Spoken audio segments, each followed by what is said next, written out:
Coucou toi, j'espère que tu vas bien. Moi, je vais très bien comme tu peux le remarquer. On se retrouve aujourd'hui pour une nouvelle vidéo. Mais avant de commencer, c'est pour toi la première fois de voir cette tête. Je t'invite donc à t'abonner en cliquant sur le bouton rouge s'abonner ici ou ici. Et d'activer la cloche de notification prête à notifier quand je poste une nouvelle vidéo. C'est très facile, c'est simple et ça fait trop plaisir. Je te laisse donc 5 secondes pour t'abonner.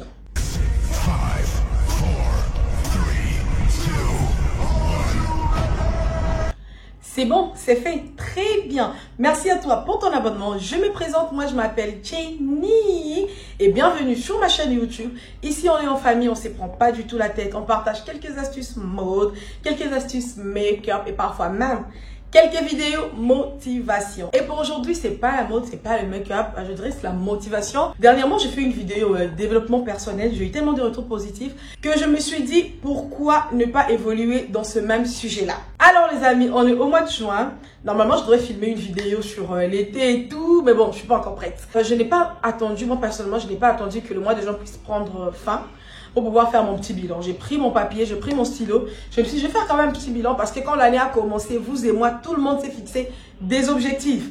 Du coup, qu'est-ce qui s'est passé? J'ai pris mon stylo pour faire un petit bilan et là, je constatais qu'il y a plusieurs de mes objectifs que je n'ai pas atteints en fait. C'est pour ça que j'ai fait aussi pas mal de recherches, j'ai essayé un peu de travailler là-dessus.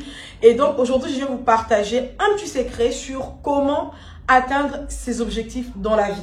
Il n'est pas encore trop tard, certes 6 mois sont passés, il reste encore 6 mois, c'est largement suffisant pour atteindre tes objectifs. C'est pour ça qu'on se retrouve aujourd'hui sur cette vidéo pour vous parler de ces sujets-là, comment atteindre ces objectifs. Mais avant de commencer, j'aimerais m'assurer, est-ce que tu es bien assise? Est-ce qu'on peut commencer? Très bien, on commence alors, let's go. Alors, petite pause avant de commencer, il faudrait que vous puissiez me supporter parce que je vais commencer à boire un peu de l'eau chaque fois dans la vidéo parce que là je suis en train de parler et il fait chaud. Chaud, vous n'avez pas du tout idée. Il fait chaud. Je ne suis pas chez moi à la maison déjà. C'est vrai que je n'ai pas de clim chez moi, mais il fait comme un peu beau dans ma ville, vous voyez un peu. Mais bon, il fallait que je filme cette vidéo, donc je vais filmer cette vidéo. On commence très rapidement. On va parler de comment atteindre ses objectifs dans la vie. Comment atteindre ses objectifs dans la vie. Je vais commencer par la routine de chaque année. Au début de chaque année, on s'est dit tous que c'est notre année, qu'on se fixe des objectifs, on s'est dit qu'on va atteindre ces objectifs. Et au final, on finit par retomber par nos anciennes, nos vieilles habitudes et rien du tout ne change et on continue la vie comme ça. Et l'autre année vient, l'autre, donc plusieurs années passent et rien du tout ne change. Et nos objectifs restent le même et nos objectifs, pourquoi je suis en train de tituber déjà? Et nos objectifs ne sont pas du tout atteints. Atteinte. Bon, on n'arrive pas à atteindre nos objectifs, vous avez compris. Des fois, on veut atteindre nos objectifs du jour au lendemain, après avoir regardé une vidéo sur le développement personnel, après avoir peut-être lu un livre sur, comment on dit ça, sur le développement personnel, on veut atteindre nos objectifs du jour au lendemain. On se motive, on met des routines en place, parfois même on écrit nos objectifs sur un bout de papier, question d'être motivé et tout. On est bon au début on est bon, une journée, 2, 3, 4, 5, ça dure pas longtemps, rassurez-vous. Ça ne dure pas longtemps. Vous-même, je crois que vous avez déjà remarqué ça. On arrive entre 9e et 10e jour. On est déjà fatigué. On revient dans nos anciennes habitudes et on oublie tout. Et nous voici, on retombe encore. Après, vous allez me demander, mais comment atteindre ces objectifs alors? Ben, la réponse que je pour vous aujourd'hui, c'est très facile. Je dirais facile, non. C'est très faisable pour atteindre ces objectifs. Mais la première des choses à faire, il faudrait déjà commencer par se fixer moins d'objectifs. Ça ne sert à rien de se fixer des objectifs qu'on ne pourra pas atteindre. On perd du temps, c'est pour ça qu'on se démotive très rapidement. Il faudrait se fixer moins d'objectifs. Quand tu te fixes moins d'objectifs, ça te permet d'évoluer tout doucement et c'est très important pour ta santé mentale parce que la santé mentale, c'est la chose la plus importante dans notre vie et le reste viendra tout doucement. Pour un commencement, l'idéal, c'est vraiment de se fixer 2 objectifs.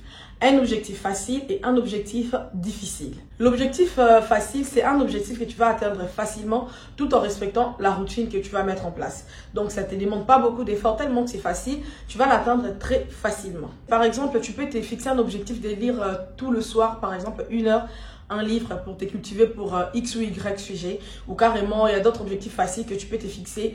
Faire exemple le sport 2 fois dans la semaine, 2 ou 3 fois dans la semaine pour atteindre ton objectif de te sentir bien dans ta peau. Donc, tu mets la routine de faire le sport 2 fois dans la semaine ou tu mets la routine de lire un livre 1 heure dans la journée.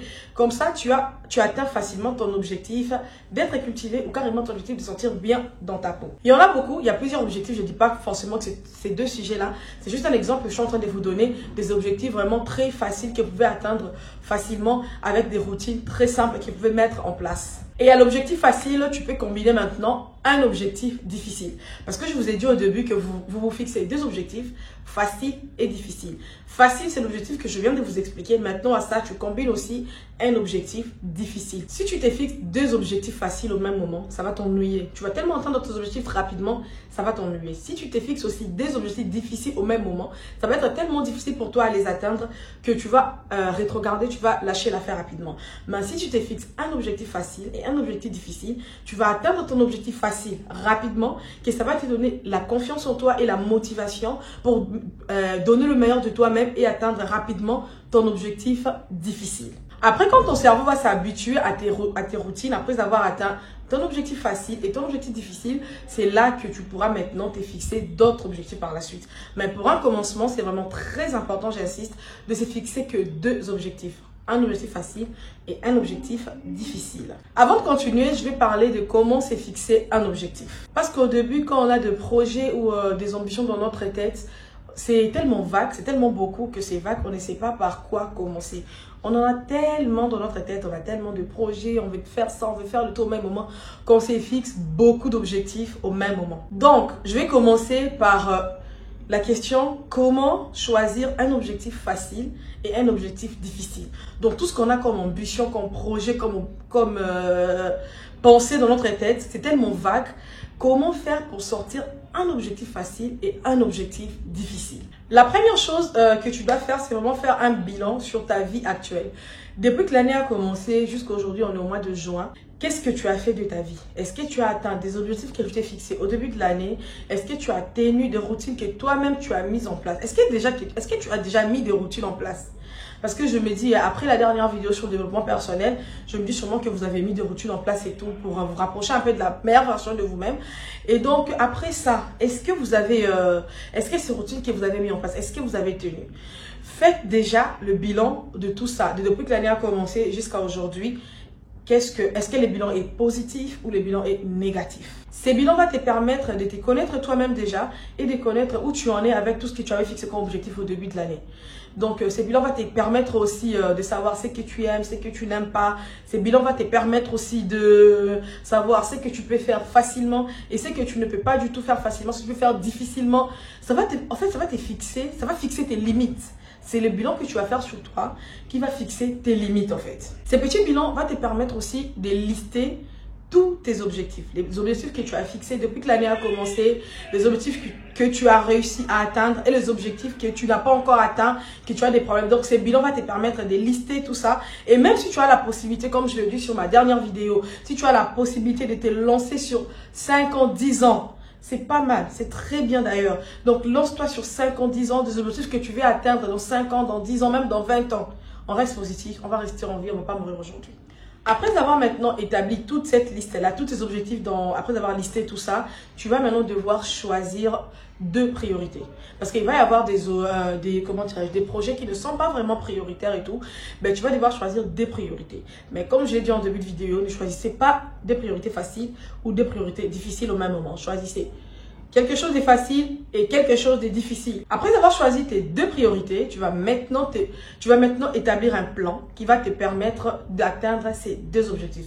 Pas au même moment parce qu'il y a un qui est facile et l'autre qui est difficile, mais ça va quand même te booster à atteindre tous les 2. D'accord? Donc là maintenant, on passe à l'établissement.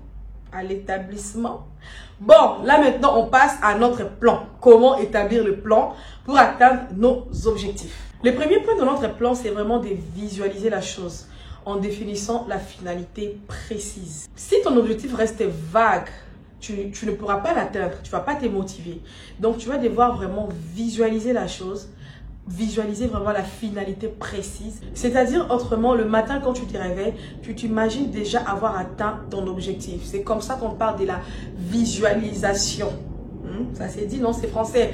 Donc, tu visualises bien la chose. Avant de dormir la nuit, tu te dis, par exemple, tu t'imagines avoir atteint ton objectif. Comment tu dois te comporter après avoir atteint ton objectif. Visualise la finalité précise. C'est le premier point dans notre plan. Le deuxième point, c'est vraiment créer une liste comment je dis ça? Moi, j'appelle ça des routines. C'est vraiment créer des routines, une liste de trucs que tu dois commencer à faire qui vont te permettre d'atteindre ton objectif. Donc, tu prends toutes les habitudes dont tu as besoin pour atteindre ton objectif. Tu mets ça dans une liste. Tu écris ça très bien.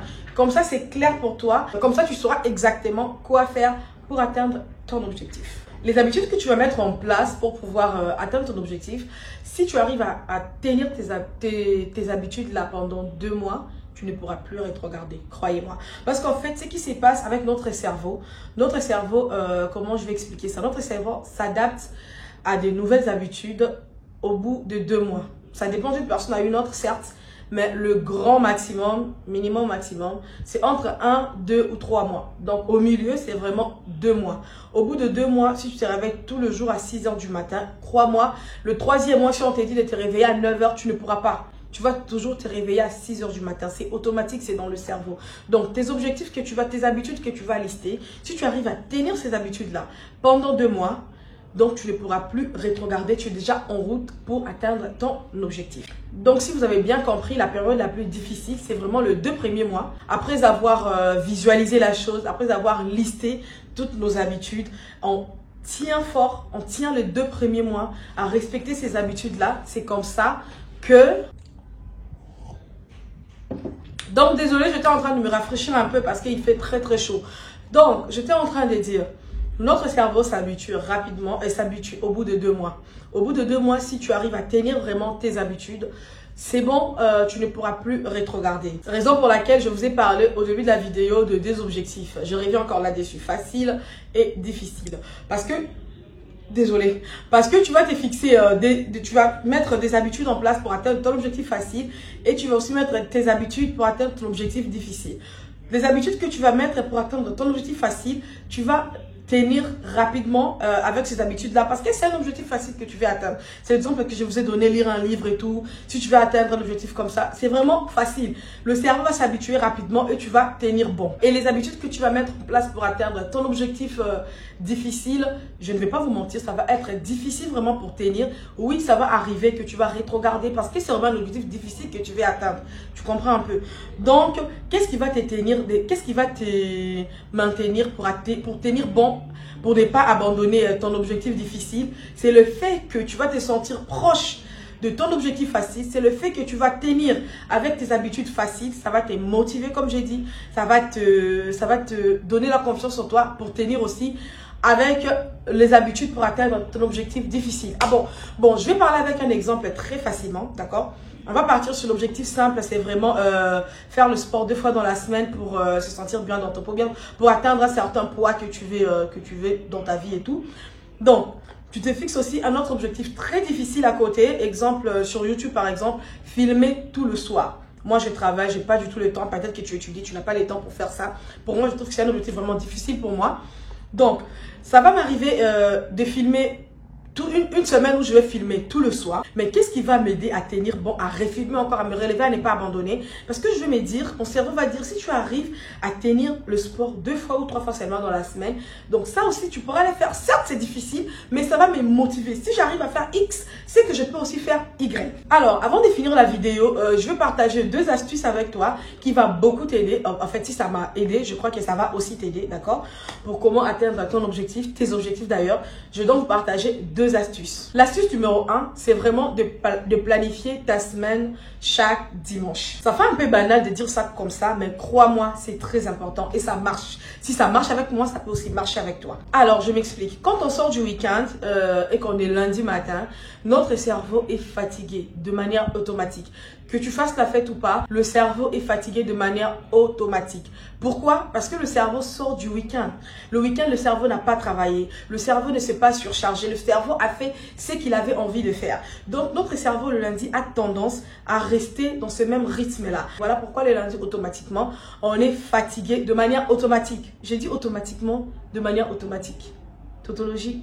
Bon, vous avez compris. Et donc, si tu n'as rien planifié pour la semaine, le lundi, déjà, c'est une journée perdue pour toi avant même de commencer. Parce que tu vas commencer ta semaine comme ça. Un lundi, tu ne sais même pas quoi faire pour peut-être partir à l'école ou partir au travail étant donné que c'est obligatoire. Mais autre chose, autre tâche que tu pourrais peut-être faire, peut-être filmer une vidéo ou peut-être te cultiver, peut-être aller faire le sport. Si tu n'avais pas planifié ça déjà le week-end, tu ne vas pas avoir la motivation de le faire. Voilà pourquoi c'est important de planifier sa semaine déjà le week-end. Le week-end, tu planifies déjà lundi, je vais faire ça, le mardi, je vais faire ça. Le cerveau, il est déjà, comment dirais-je, programmé. Donc, le lundi, avec la fatigue du week-end ou pas, le cerveau, étant donné qu'il est programmé, ça va te motiver à bien commencer ta semaine. Oh là là, je transpire, j'ai chaud. Il fait tellement chaud. Waouh, je vais boire un peu d'eau. Voilà pourquoi c'est très important de planifier sa semaine vraiment le week-end. C'est très important. Le dimanche soir, pas le week-end, le dimanche soir, tu prends 30 minutes ou 1 heure du temps pour planifier toute ta semaine, tout ce dont tu as envie de faire. Moi, j'ai commencé ça. Je sais que vous allez me dire que ça ne marche pas et tout. Moi, j'ai commencé ça. Dans un premier temps, ça ne marchait pas. Mais je vous assure qu'après, avec l'habitude, ça marche maintenant. Astuce numéro 2. C'est faire des to-do list. Des to-do list, c'est-à-dire des listes de tâches à accomplir, quoi, des trucs à faire. Ça fait aussi banal de dire ça comme ça, mais là, vraiment, je vous donne ma parole. Croyez-moi, toi qui es en train de me regarder, crois-moi, des to-do list, c'est très, très important. Pas forcément partager ça avec des gens, mais pour toi-même, c'est très important. Alors, je m'explique aussi. Quand tu fais une liste de trucs à faire, des tâches à faire, par exemple, tu vois, exemple, tu te réveilles le matin, tu fais une liste de 5 tâches à accomplir. La lessive, à part le travail, bien sûr, des rendez-vous, tu établis ça dans ta to-do list. Ça te motive comment? Dans le sens où tu t'es dit, si par exemple, je vais dire un samedi par exemple, si je ne fais pas le ménage entre 9h et 11h, si je ne me réveille pas entre 9h et 11h, je vais rater ma première tâche de la journée, faire le ménage entre 9h et 11h. Donc ça te motive déjà de te lever tôt pour faire quoi? Ton ménage. Et après, si par exemple tu veux changer un rendez-vous sur ta liste, sur ton to-do list, c'est ton tas. Sur ton to-do list, moi j'appelle ça comme ça. Si tu veux changer quelque chose, exemple un rendez-vous, là aussi, comment dirais-je, étant donné que tu as déjà quelque chose de prévu dans ces créneaux-là, je sais pas pourquoi je mets comme ça. Peut-être que sur le montage, je vais mettre quelque chose ici, mais bon. Donc, si tu as déjà quelque chose prévu dans ton créneau, donc tu vas te dire quoi? Je ne peux pas repousser ce rendez-vous, je dois forcément faire ça à cette heure-là. Et puis, des to-do list, qu'est-ce qui est encore bien avec des to-do list? La satisfaction qu'on a quand on supprime une tâche qu'on a accomplie. Je ne sais pas si ça vous arrive aussi, mais moi, je suis tellement satisfaite, je suis tellement fière de moi quand je supprime une tâche que j'ai fait sur ma to-do list. Moi, par exemple, qu'est-ce qui me motive quand j'ai fait... oh là là, quand j'ai fait mes to-do list, quand je fais une to-do list, je mets ça sur, j'ai dit une ou un. Bon, quand je fais une to-do list, je publie ça beaucoup plus sur Snapchat ou sur ma story Instagram. Donc, personne ne me demande, mais je mets ça quand même là-bas parce que ça me motive. Quand je me réveille, je sais que je dois faire ça, je dois faire ça. Pas forcément, tu vas finir toutes les tâches de la journée. Moi-même qui vous parle, je finis jamais toutes les tâches de ma to-do list. Et même avec mes travails, je vais trouver un petit papier. Alors, c'est dégueulasse, mais bon, c'est pas grave. Ça, c'est ma to-do list pour le travail. C'est très dégueulasse, hein. C'est ma to-do list pour le travail. Je n'ai pas fait beaucoup de tâches, vous voyez très bien. Mais au moins, ça m'a permis de faire des tâches que j'ai fait. Si je n'avais pas fait cette to-do list, sûrement que je n'allais pas faire ces tâches-là. Donc, ça m'a motivé à faire au moins ce que j'ai fait. Tu ne vas pas finir toutes les tâches sur ta to-do list, mais ça va te motiver de faire la moitié ou même plus que la moitié. Et tu vas avoir une grande satisfaction quand tu vas mentionner ça. Alors, je crois que je fais le tour de tout sur comment atteindre ses objectifs. On a parlé de comment déjà se fixer les objectifs et comment faire pour atteindre ces objectifs. Il faudrait commencer par l'objectif facile et ensuite l'objectif difficile. Et comment atteindre tes objectifs difficiles. Je parlais aussi de quoi? J'ai parlé de plans, de comment mettre vraiment... Je parlais de 2 points pour mettre les plans en place pour atteindre ses objectifs. Et je vous ai même partagé les 2 astuces, en tout cas fantômes, que moi j'utilise actuellement. Ça m'a beaucoup aidé et j'espère que ça pourra aussi vous aider. Et je fais le tour de tout et je crois que tu as bien compris que c'est pas du tout facile, comme je l'ai dit au début de la vidéo. C'est pas facile pour atteindre cet objectif, mais c'est très, très faisable. Et toi et moi, on peut le faire. Pourquoi on peut le faire? Parce qu'on est le dur. Ouais. c'est quand même nous. Très bien. Alors, je crois que ça va être tout pour aujourd'hui. Et qu'est-ce que je peux ajouter encore? Rien. Si la vidéo vous a plu, vous connaissez déjà le refrain de la fin. Mais bon, je vais quand même répéter pour le nouveau. Si la vidéo t'a plu, n'oublie pas de liker, de dire quelque chose dans le commentaire. Quoi, je ne sais pas. Dis quelque chose dans le commentaire. Et merci aussi de partager. Pourquoi? Déjà pour partager ces deux astuces avec d'autres personnes. Et aussi parce que ça fait plaisir. Merci de partager. Et si tu as regardé la vidéo jusqu'à la fin, tu n'es pas abonné, je ne comprends pas du tout ton délire, mais bon, je t'invite à le faire rapidement avant que la vidéo ne finisse. En cliquant sur le bouton rouge s'abonner ici ou ici et d'activer la cloche de notification pour être notifié quand je poste une nouvelle vidéo. C'est très facile, c'est très simple et ça fait trop plaisir. Donc, ça va être tout pour aujourd'hui. Moi, je vous souhaite de passer une bonne journée, une bonne soirée. Ça dépend de l'heure que vous regardez la vidéo. Et de ma part, je vous fais des bisous. Bisous. Bye!